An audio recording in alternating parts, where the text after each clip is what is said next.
Hello, and welcome to episode 22 of A Fit and Able Life. This week, we have Kristin Pirigyi of EXOS at Raleigh Orthopaedic. Kristin is a performance dietitian, which means that she helps athletes of all types find the proper nutritional balance to fuel their bodies at peak performance. And she is here to share those same tips with you.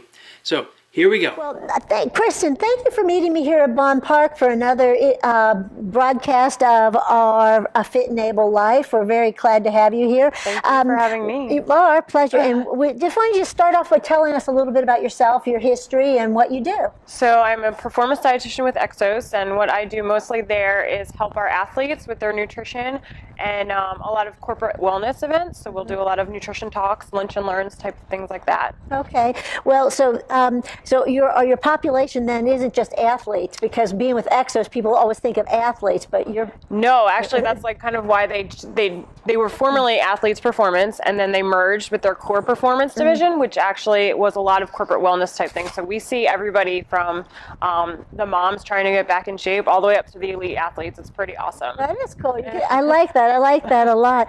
Well, I'm going to just jump right into it, because one of the things that I heard was that you're an expert with endurance athleticism.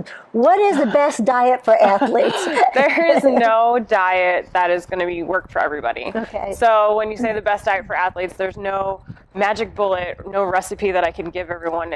Some things work for some people and other things work for different people. It kind of depends on the person. I help athletes kind of guide them in the right direction, but basically what we want them to do is take the principles that we teach them and make them work for them. We say, make it about you. Right, right. Well, what do you look for in terms of advising an athlete?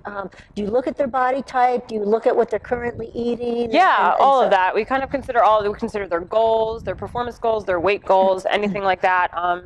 And when we advise them, we kind of stick to like this, what you would usually hear: lean protein, whole grains, healthy fats, lots of fruits and vegetables. Right. Well, with an endurance athlete, do the fruits and vegetables ever negatively affect their GI tract? I don't recommend them right before a race. Definitely not. But too much fiber can definitely be an issue for some athletes. Right. Well, it seems like what you're saying, that kind of diet would be good for a non-athlete too. I mean, it seems like there's a pretty rudimentary. Really at EXOS, we like to treat all of our athletes like we want them to perform at their absolute best. That's kind of our ultimate goal, is to empower them to upgrade their lives. Right. So really, like, we tell our regular fitness clients the same recommendations we tell our elite clients too. Well, do you also advise them on dietary supplements and things of that nature? We do. EXOS has actually their own line of supplements, so that's really convenient, because the supplement industry can be a little bit hairy to navigate for athletes. So we like the third-party tested supplements. And EXOS actually has third-party testing on a lot of the supplements, so it's really great. Yeah, that is good. What kind of supplements do athletes typically take? We do a protein supplement with almost all of our athletes. We'll also do sometimes some creatine for those athletes that need those quick bursts of power. We'll do amino acids, electrolytes, the gamut. There's a lot. So do those supplements come in powder or tablet or a variety? Yeah. Both. So there's also fish oil too. Those come in pills or gel caps. There's beta alanine that comes in pills. What is beta alanine? Beta alanine is it buffers lactic acid in your muscles.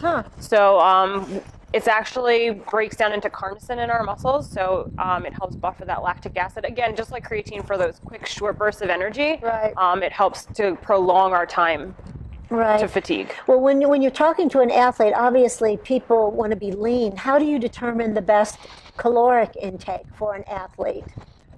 We do calculations, so we calculate their needs. Another way is we assess what they're currently eating. If we think it's too much, we'll kind of back it off a little bit. Things like that kind of helps lean out. Do you ever have to tell an athlete, you'll do better if you lose some weight? Or maybe you would say it in a nicer way. Well, I work with performance coaches, so I work with our coaches, and they help me a lot with determining what would, weight-wise, how performance would be increased. So usually that recommendation comes from them. hey, such and such, this athlete would be a lot faster if we could just get like 5 pounds off of them. And then that's my job to do that. So those recommendations, I emphasize, or I guess reiterate what the performance coach says, but yeah. That definitely is in the conversation. What do you usually tell them to cut out if you're going to give them, the short story on what they would need to change? What things do you look for immediately in their diet? A lot of processed foods. If they're eating out a lot, that tends to just be more calorically dense meals that maybe aren't as nutrient dense. So again, we want to go for nutrient density, lots of vitamins and minerals, and maybe less volume. So for an athlete that's trying to lose weight, we do focus on fruits and vegetables a little bit. A lot of them, just because they're lower in calories, but you're still getting a lot of vitamins and minerals there. Right. Well, we're here in windy Bond Park today. and you see people carrying water and various kind of sports drinks. And I always tell my athletes that it's just better to stick to water. But if you were to suggest like a sports drink, what kind of things should people look for in a sports drink? So they're not getting so many calories, but they're getting the things that they do in fact need. Sure. So it kind of depends on the length of the exercise too. So for most exercise less than an hour, water is going to be totally fine, and you really don't need to supplement with anything else. Once you start to exceed the hour, is kind of where you get into like maybe needing some more like fuel, so carbohydrate, or needing some electrolytes, things like that. If you don't really need the fuel and you just need the electrolytes, there's some light Gatorade type, so it's lower in carb but still has electrolyte. EXOS has one Catalate, it has no sugar added. Okay. So that seems like that would be a real asset. Yeah, it's actually a really cool product. I actually hadn't seen it before I came here, but it doesn't have the sugar added to it. So for the athlete that doesn't necessarily need the sugar, it's a great product. And then you can obviously add sugar if you think you need it, but right, or prefer that, I guess. Yeah. If you're doing a really long race or a triathlon or something, that's kind of where you start to maybe experiment with some Gatorade, because it has the sugar in it to keep you fueled throughout the whole race. Right. We want to keep ourselves topped off energy-wise. Well, I did Ironman distance, and one of the things that I found that I could not tolerate were the gel packs. If you take a gel pack on the run, by that time it's like my stomach. Just give me some pretzels or something. Yeah, so that is a complaint of a lot of runners. Sometimes it's just too concentrated. So it's kind of doing that balancing act of like, how much carbs can you tolerate and still maintain your performance? That's why I tell all my athletes to practice how you play. So never go out to your Ironman with gels that you've never tried before. Especially if they're banana flavored. So we want to try the exact regimen before we get to game day or competition day to make sure that everything's going to be. I mean, obviously you can't predict everything, but at least we know how our body will react to that supplement. Exactly. Well, I think that's good advice. Now, earlier you mentioned electrolytes. We hear a lot about electrolytes. What are electrolytes and why do we need them? Okay, so they're minerals that are in our bodily fluids that help our muscles and our cells function properly. So sodium, chloride, potassium are just a couple. The thing you hear about them so often is because we lose them through our sweat. So when athletes are sweating a lot, they start to become deficient in these electrolytes, and it can affect their performance. It can affect their muscle contractions. It can affect their fatigue level. So that's kind of why it's emphasized or pushed towards athletes that you need electrolytes. Right. Well, and again, we hear all these quick terms put out there. So I think that's important to. I think it's important to know why people are consuming what they're consuming. Now, there's been a lot of debate about whether or not you can perform better as a vegetarian athlete versus and the literature doesn't necessarily support a vegetarian diet for athletes for a number of reasons. Without getting too much email on this, what is your opinion about being a vegetarian versus a protein eating, meat eating athlete? I think that, like I said before, everything's individualized. What works for me isn't going to work for you. Some people thrive on the vegetarian diet, and I mean, that's great for them. It has definite pros, but it has its own challenges too. So, I mean, if an athlete wants to try a vegetarian diet, I would say go vegetarian for a day. See how you feel. If you listen to your body and you can tell, you'll know if something's not right. You can definitely, like, if you have a desire to be more plant-based, you can still eat a lot of plant-based protein options and still include some meat. It's kind of a personal choice, really. And for the reason, is there a performance benefit? Again, like you said, the literature isn't really, there's not a whole lot of literature to support it, but I mean, if somebody likes it and they feel fine, fine. go for it. One of the primary benefits, obviously, because you're getting really protein-rich food when you eat meat, but are there other benefits to that with your performance by having such a dense amount of protein? For meat, from meat? Well, yeah. So so like iron is very rich in animal products. Vitamin B12 is only found in animal products. Right. Other things like if you're cutting out dairy, calcium is really important for athletes.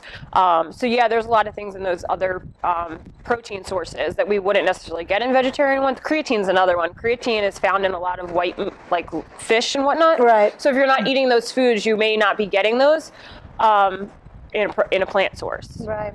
Well, when I was an athlete and trying to trim my diet, and one of the first things I cut out was dairy, you know, and that you cut your cheeses and your milks and things and so forth.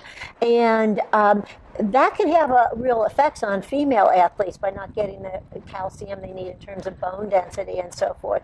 What are they advising now for female athletes about getting enough calcium so they maintain their bone density, especially if they're an endurance athlete? Yeah, so that's a great question. There are other sources of calcium, like broccoli is actually super high in calcium, believe it or not. So there are other ways to get it. I don't know how much broccoli you want to eat in a day. But again, because there are other dietary issues with that. When you start to pound a lot of broccoli, you might have other issues. That's where we kind of say, like, if you really think you aren't meeting your needs, we like supplement. We like food first, by all means, food first. But that's where like the supplementation could come in to fill the gaps. Right. So if you are a female athlete who really does want to follow a vegetarian diet, then maybe looking into a supplement with calcium is worthwhile. And I know that the supplements, and looking at the bottles of supplements as a layperson in nutrition, you know, I look at that and I look at the size of the supplement and all that, and you have to read the back and say, well, how is it this one is 1,000 milligrams and this one's 1,200, and they both say take twice a day. Yeah. How do you ferret through all that information? Because it's difficult. Yeah. Well, you want to look at the recommended daily allowance, and for the athletes, I believe it's 1,200 milligrams per day. So we don't want to get it all from supplements, but you definitely don't really want to exceed that too much.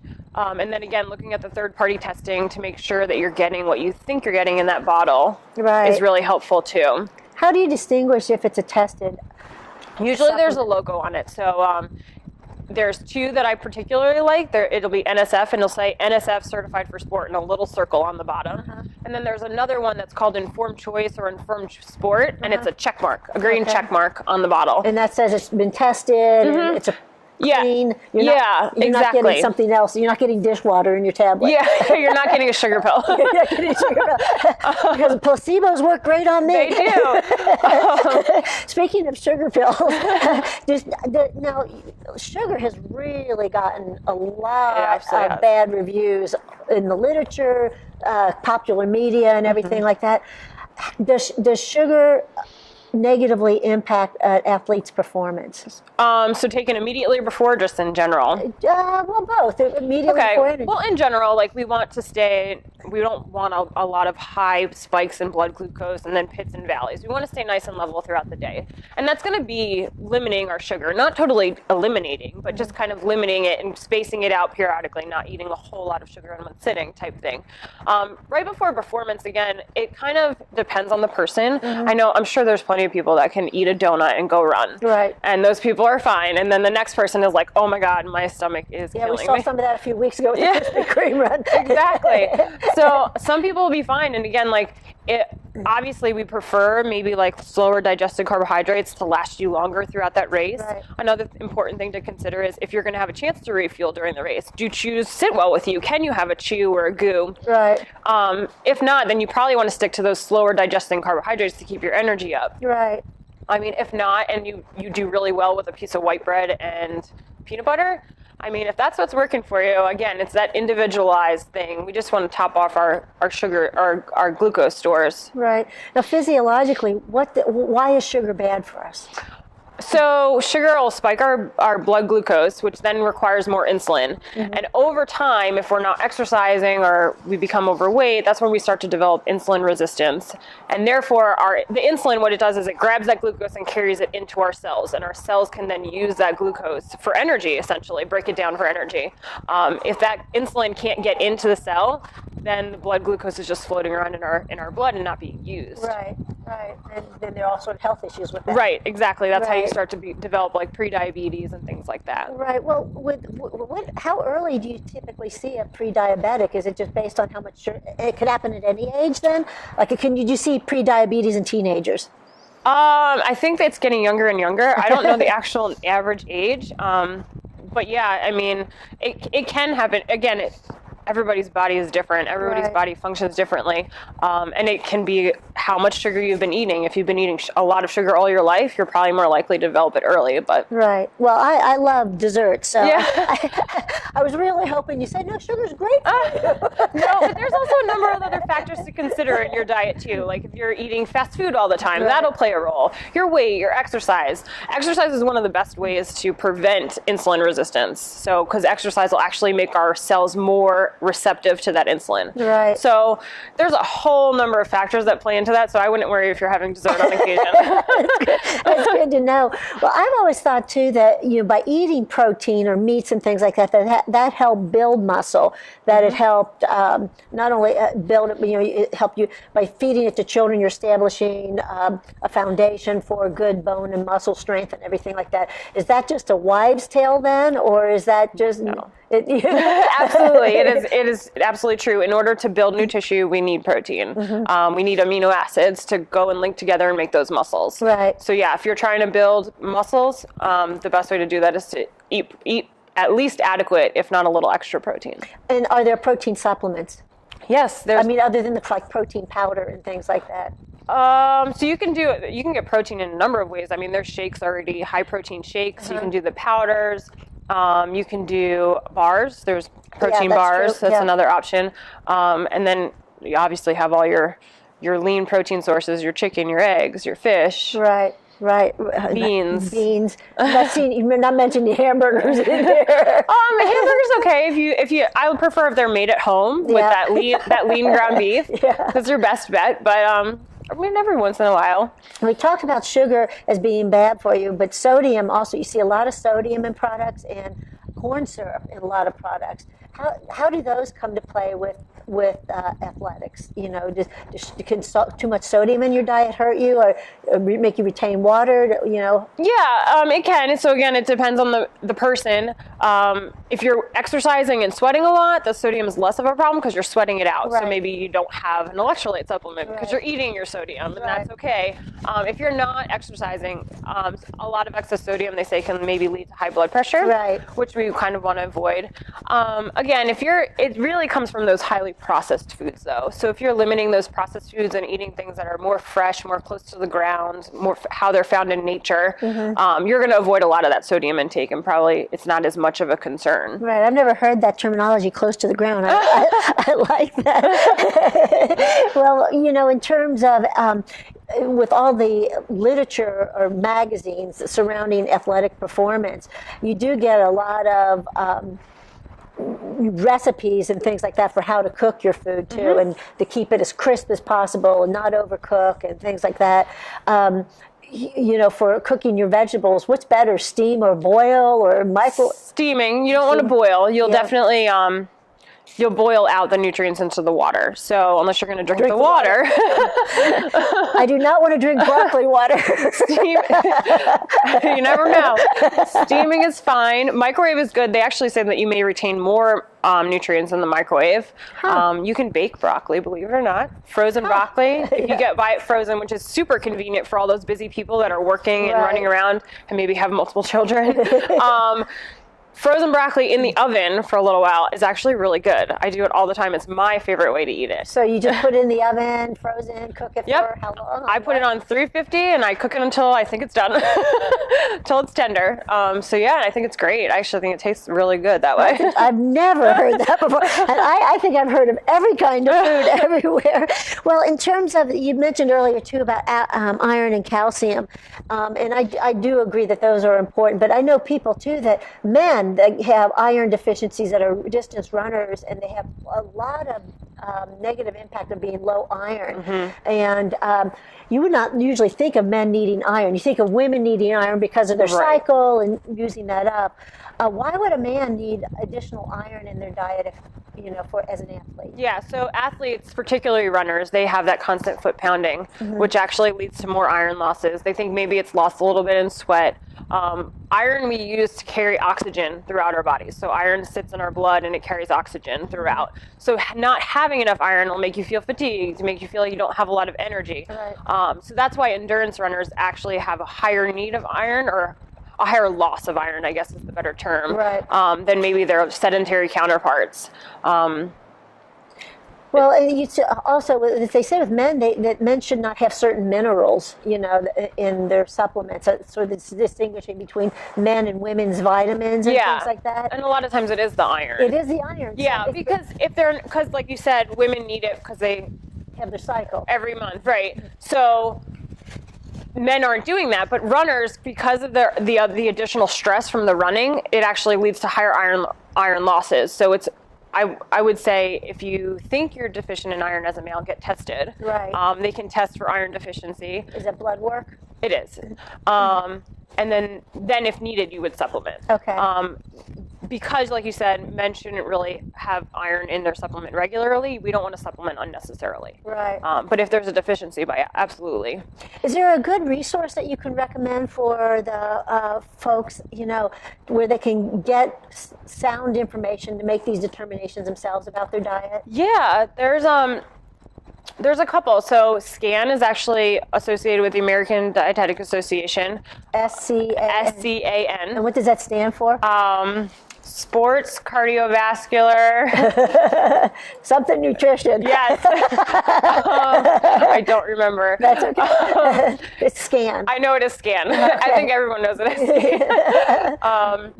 That's when CPSDA is the Collegiate Sports and Professional Dietetic Association. They actually have a lot of info sheets now. I think they have sport-specific ones that can kind of help guide dietary needs for each athlete in the different sports, which are great. Who else could we do? Precision Nutrition has some great articles up on their blog. And EXOS Fuel, I can't believe I forgot. EXOS Fuel, they have a tab now called Nutrition, and we're doing articles, I think, bi-monthly, that will have great information too. And that's on the EXOS website. It's exosfuel.com. Exosfuel.com. Well, that's good to know, because and EXOS is local, right? Is it a nationwide company? It's nationwide now. It's worldwide, actually. Oh, really? Yes, there's a lot going on overseas too. So they're based in Phoenix, is their biggest facility. That's where they started. And at Raleigh Orthopaedic, we're a powered by facility. So we do kind of a meeting of the minds. That is great. Well, any last words of wisdom for athlete, non-athlete about nutrition and just being as healthy as you can be? Yeah, really listen to your body. I think that you can, if you listen to your body and your hunger cues and how you feel, I think you can learn a lot. We like to be really mindful of how we're eating. So think about it when you sit down. Think, I have this lean protein for building muscle. I'm eating these fruits and vegetables to get lots of vitamins and minerals, and I have that fuel, that carbohydrate to fuel me. Think about that before you sit down. You don't have to eat well all the time. I mean, you can have dessert. I mean, we like to do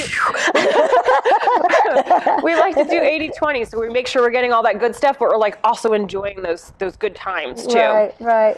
Well, thank you so much for joining us. Thank you for having me. It's been a pleasure. Obviously, you're very passionate about your you know a lot, and I appreciate that. Well, please come back in the future. We'll be having other episodes. Anytime.